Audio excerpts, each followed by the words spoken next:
Muchas gracias por esa extensa presentación. Quiero, antes que nada, por supuesto, dar el agradecimiento, señor coordinador de la bancada del grupo parlamentario en esta Cámara de Diputados y presidente de la Junta de Coordinación Política. Quiero dar las gracias muy específicas a Mónica por su amable invitación para venir aquí. Por supuesto, a nuestro moderador, al diputado Hamlet García, que tenía ganas de conocerlo. Es toda una figura de redes, ¿no? Y por supuesto, muchas gracias a mis compañeros de mesa, a todos los que están aquí, diputadas, diputados, asesores, asesoras, medios. Muchas gracias. Los quiero felicitar porque yo creo que efectivamente son de estos temas, como muchos que ustedes ya han tratado en distintos escenarios y momentos, que por alguna razón se empiezan a convertir como en temas que no se tocan, ¿no? Y qué bueno que se toquen, la verdad de las cosas. No hay democracia perenne ni democracia permanente, pues hay que estar revisando nuestras estructuras y nuestras instituciones. Y en ese sentido, de veras, una felicitación, porque hablar de la democracia participativa y de la independencia judicial, en esta mesa en específico, me parece de la más alta relevancia. Quiero hacer, sin embargo, un deslinde, me parece que tengo la obligación de hacerlo. Voy a esbozar algunas ideas en el tiempo que puedo, en mi carácter de académico, de investigador, no de abogado general de la universidad, que además, como ustedes saben, soy un abogado general que tiene muchas restricciones para andar diciendo ciertas cosas, entonces voy a hablar mucho en mi carácter de académico. Empiezo diciendo esto: yo creo que la democracia participativa, la independencia judicial, no son solo dos instituciones o dos ideas más que se encuentran en la Constitución. Yo creo que, echando una miradita, digamos, a cómo han evolucionado los estados constitucionales ya en el siglo XXI, se trata de dos elementos, dos componentes fundamentales de las democracias constitucionales. Para los abogados, los politólogos, es muy común decir que los estados constitucionales estaban armados de dos elementos: la separación del poder y los derechos fundamentales, la Declaración de los Derechos Fundamentales. Así surgieron los primeros estados constitucionales desde finales del siglo XVIII. Pero la verdad de las cosas es que hoy en día, si solo vemos esos dos elementos, tendríamos estados constitucionales pues mancos o cojos, es decir, les faltarían muchas cosas. La dinámica social se ha vuelto tan compleja que la verdad de las cosas es que esos dos elementos hoy en día resultan insuficientes para entender a nuestras democracias constitucionales. Entre otros elementos que yo creo hoy en día son componentes fundamentales, están justamente la democracia, tanto en su excepción representativa, que de alguna forma existía en aquellas viejas democracias, pero sobre todo la democracia en su forma participativa, ¿no? No puede haber un Estado constitucional hoy en día completo que no tenga ese elemento. Por otro lado, la independencia judicial es también un aspecto fundamental para que la justicia, como bien decía el señor juez que me antecedía en el uso de la palabra, verdaderamente pueda cumplirse, pueda funcionar de manera apropiada, si bien la tenemos que entender, acotarla y limitarla, en qué sentido se puede dar. Y junto a estas dos, que son a las que me voy a referir, podríamos incluso agregar en estos componentes la rendición de cuentas, la transparencia, hoy en día también fundamentales para entender cómo funcionan nuestras organizaciones políticas. Pero esas obviamente las voy a dejar de lado porque ni de chiste voy a poder hablar de algo más que esto. El componente fundamental, la democracia, como les decía yo, pues bueno, desde el inicio en esa separación del poder se contemplaba en su vertiente representativa. Fundamental, creo que no hay que decir mucho más, pero con el cambio, con la dinámica, con las necesidades sociales, la democracia hoy en día también necesita de esta otra parte y un complemento de la democracia representativa, que es la democracia participativa. Esto significa que la ciudadanía no solo se debe de entender o pensar cuando va a ir a votar por sus representantes. Hay tantos libros escritos sobre los límites que tiene esa representación, hasta dónde el representante verdaderamente está atado o no a los deseos de su electorado. Pues la verdad, en grandes puntos, en grandes temas, pero no mucho más allá de ello, porque se vuelve muy complicado, ¿no? Cuando se discutía en México la reelección, estos temas volvieron a surgir. Pero la verdad de las cosas es que para complementar esta vida representativa han surgido los canales de democracia participativa. Entonces, además de votar y ser votado, que es una forma sin duda la más importante de participar, como ustedes saben mejor que nadie, pues existe en nuestra Constitución la consulta popular para poder hablar de cualquier tema o que la ciudadanía diga lo que piensa de distintos temas, con un montón de requisitos en el procedimiento, pero ahí está en el artículo 35. Tenemos también la iniciativa popular, siempre he pensado que este es otro gran instrumento que la verdad de las cosas es que la ciudadanía mexicana poco ha utilizado. Es un súper elemento, ¿no? La iniciativa, hacer leyes por parte de la ciudadanía. Las candidaturas independientes o sin partido, otro mecanismo participativo muy, muy importante.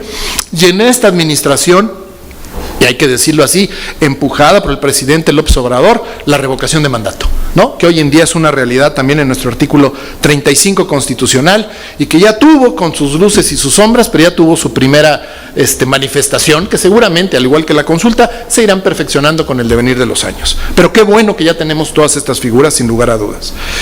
Ahora bien, y aquí es a donde me voy a meter, y me voy a acercar quizá con otras palabras, porque él hasta habló de un mito y me da miedo no caer en el mito, con lo que decía aquí el doctor Hurtado, porque me gustó mucho su visión de cómo incluir la democracia participativa en el mundo judicial, pero una democracia participativa desde el indirecta, que yo creo que esa es una parte que hay que entenderla muy, muy bien. Es decir, la democracia participativa no siempre se manifiesta ni igual en todos los espacios, ni siempre con las mismas connotaciones. Cuando esta es directa, y esta es muy pensando en lo que es un proceso electoral, la gente va y vota, no tiene mucha mayor ciencia, bueno, pues se abre el mundo de la competencia entre las distintas posiciones que se están presentando para ganar algo. El mundo electoral es el mejor ejemplo, y eso sin duda es muy importante que exista. Es el espacio para elegir candidatos, para elegir ideologías, para votar planes, hoy en día presupuestos participativos a niveles más chicos en alcaldías o en municipios, para votar consultas. La democracia participativa directa es fundamental. No podemos imaginar la existencia de estas organizaciones en las que vivimos sin este tipo de democracia participativa directa. Pero no toda la estructura institucional, y no crean que voy a irme a decir, entonces no votemos por los ministros, no. Ahora lo vuelvo más complejo el asunto, pero no toda la estructura institucional debe de estar en el espacio de la competencia política, ¿no? Que es un poco el mito al que se refería el doctor. Yo lo quiero desglosar un poquito más. Es decir, no todos los espacios de la vida de las instituciones pueden ser espacios decididos por donde ganan las mayorías, ¿no? Porque a veces nos toca ser mayoría y a veces nos toca ser minoría, es parte de la regla democrática también, ¿no? Y el generar estos espacios, pues genera politización, es la forma en que se lleva a cabo, ¿no? ¿Quién tiene la mejor propuesta, la mejor oferta? Y es la que tiene que juntar más votos. Entonces se vuelve, pues, un asunto tal cual de contienda, de competencia. El pueblo, sí, sin duda alguna, se expresa ahí en las decisiones mayoritarias, pero no olvidemos que también en las minoritarias, ¿no? Yo no quiero entrar aquí a polémicas, pero es decir, tanto las decisiones mayoritarias como las minoritarias, a veces aunque sea por pocos votos, pues es el pueblo, ¿no? El pueblo con características de un tipo y de otro, pero es todo lo que conforma la sociedad. Y otra cosa muy importante, también lo que está establecido en nuestras leyes y lo que está establecido en la Constitución, a final del día, son mandatos del pueblo, en otro momento, en otro espacio, y eso tiene su chiste. ¿Por qué digo que tiene su chiste? Lo que las leyes y sobre todo la Constitución establecen, o buscan, a ver, lo voy a poner de otra manera, buscan, es tener objetivos sociales y políticos claros de largo plazo. ¿Qué queremos ser como sociedad y como Estado? Y para ello la idea de que se vuelva difícil reformar sobre todo la Constitución, es como apartar estos intereses de lo que en un momento dado es un contexto, es el calor de una competencia política, de una contienda, mecanismos que pues tienen que de alguna forma protegerse para que sea la serenidad, y por eso se buscan mayorías calificadas, verdaderamente lleguen a consensos para hacer cambios en ese sentido. Eso es lo que está de fondo en la rigidez constitucional, ¿no? Que es también voz del pueblo, pero una voz del pueblo que se trata de estar un poco más fuera de la contienda y de la competencia de un momento específico. Esto significa, por tanto, ya yéndonos al tema que quiero yo hablar, que hay instituciones que deben estar cerradas, aisladas. Por supuesto que no. Por supuesto que no. Simplemente que también debemos de considerar si lo que queremos es simplemente hacer una equivalencia de espacios de competencia política, al igual que cuando vamos a elegir a representantes, ¿no?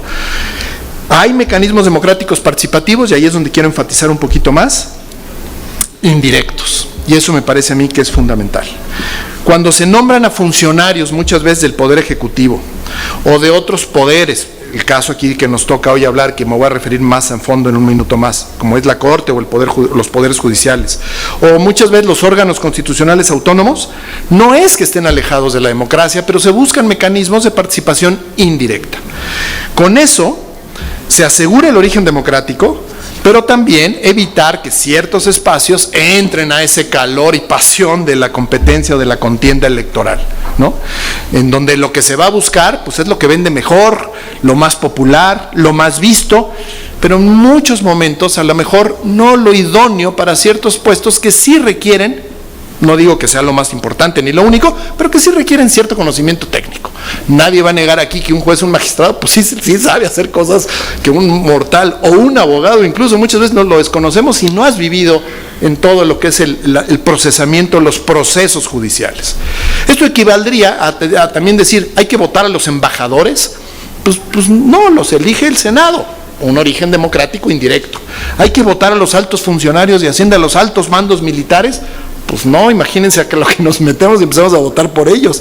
Hay que votar directamente a los órganos de dirección del INE, el INAI, el INEGI. Aquí también hay opiniones, pero en términos generales se ha decidido que no, que sea la Cámara de Diputados, los representantes, o en otros casos la de senadores.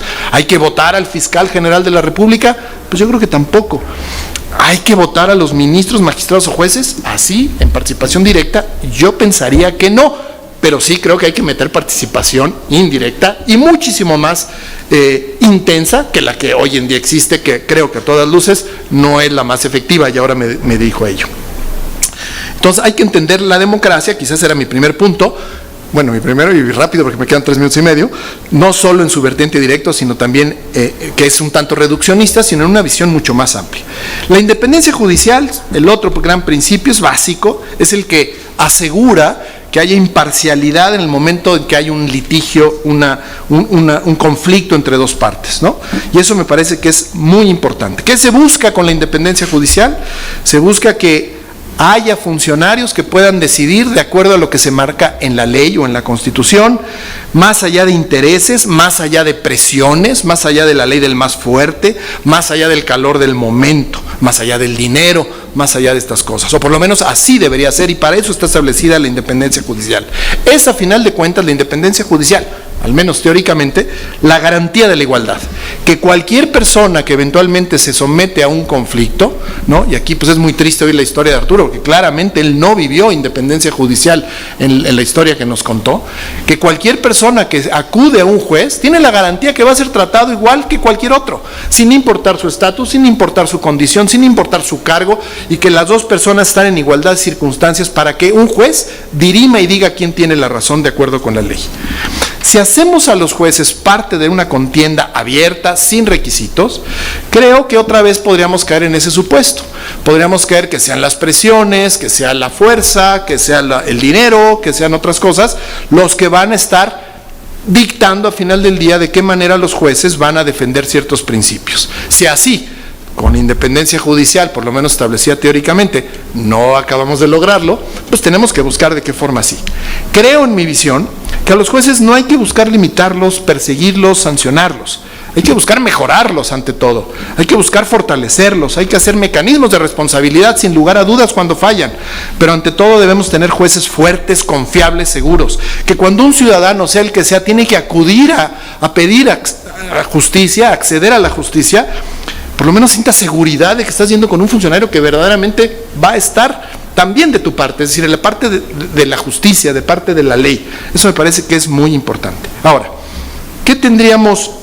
En la actualidad es lamentable, la verdad de las cosas, el estado en que se encuentran la mayor parte de nuestras judicaturas. ¿Para qué decimos que no? ¿No? El propio Poder Judicial Federal, que es una institución que ha mejorado muchísimo comparativamente en los últimos años, en un proceso histórico, pues aún así, ya se dijeron muchas cosas, hay que abrirlo, hay que hacerlo más, transparentarlo, hay que bajarlo de la altura en donde está, ¿no? Es decir, hoy el presidente también volvió a mencionar el tema de los sueldos, pues sí hay que revisar un montón de cosas y privilegios que con el tiempo se desarrollaron y que no es lo ideal tampoco en un Estado que busca consolidarse democráticamente. Pero el camino, me parece a mí, no es abrirlo a una contienda abierta de intereses, de fuerzas, sino pensar mejor de qué manera hacemos esa participación indirecta más fuerte, cómo mejoramos la selección, capacitación y el monitoreo del trabajo de los jueces, que normalmente nadie sabe cómo se desempeñan. Eso es fundamental. Creo que lo que el presidente ha puesto sobre la mesa, y esta Cámara hoy lo refrenda, es una enorme oportunidad, muy importante oportunidad para mejorar el sistema de selección del más alto tribunal, que en buena medida, en ciertas cosas, pues no ha cumplido el sistema de selección que hay con el objetivo que se buscó.